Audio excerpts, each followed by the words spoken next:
Bees.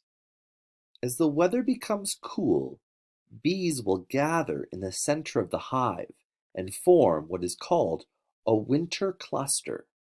It's like a huddle in football. Bees have one main job in the cold winter time.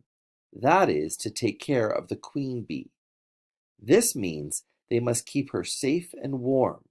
They do this by surrounding her. Worker bees will flutter or shake their wings, and they will shiver to help warm up and generate heat. Another way that bees stay warm is that they are constantly moving and using energy.